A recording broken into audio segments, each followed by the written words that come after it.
Hello Tracker people, this is Aptix, and today we will be looking into creating drums within just Wavetracker and not using any samples. But to start making drums, we have to understand them. So let me just bring up Renoise really quick. And I have a kick sound preloaded here. Now if we listen to it, this is a normal kick. But what we can learn from looking at this waveform is that the kick is basically just a sine wave. So if we zoom in even more, we can see there's a lot of quick changes in frequency happening there. It's a very high-pitched note in that, and it will slowly decrease to a more steady pace. And then once it hits its highest amplitude, it will also start decaying off over time. So we can actually recreate exactly that behavior within Wavetracker without using any samples. Now let's load up Wavetracker again, and we will just use the sine wave within our wave instrument. Let's start by putting down some notes. And we now already have our sine wave playing. But it's still not yet doing all the pitching that's happening right there, especially on the transient. The transient is usually what's creating that click, and the body is creating all the low end and all the pressure. So let's start by introducing a volume envelope. Let's just make it a little longer. And as we can see in our sample within Renoise, we start really loud and then we get quieter. So we just recreate the same in here. We get loud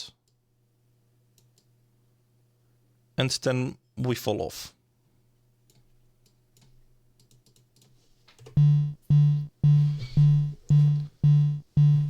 So now we already have something that could be useful, but to create that typical click at the beginning, we will use a pitch envelope. And we could of course draw in whatever we want to happen, but I think the most easy way to create a kick drum is to just use a single length and loop it. And now whenever it's played, it's entering the value again. So if we play it and now start playing with the pitch,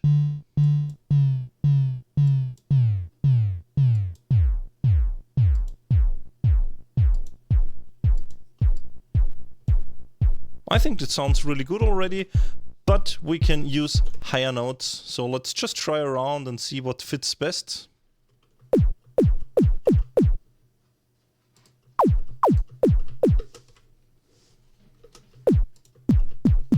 Yep, D4 seems good.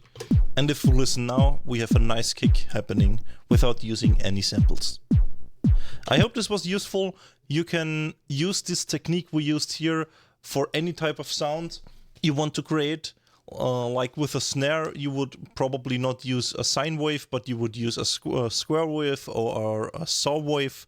You can experiment by opening waves and just clicking on the random button, creating some kind of chaos, which also sounds nice if you put it to the harsh mix mode.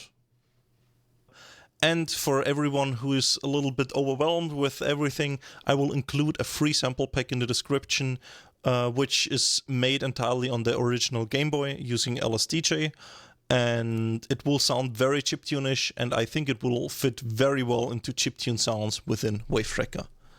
So let me know in the comments if there is anything else you would like to see a tutorial about, and I will see you soon. Thanks for watching.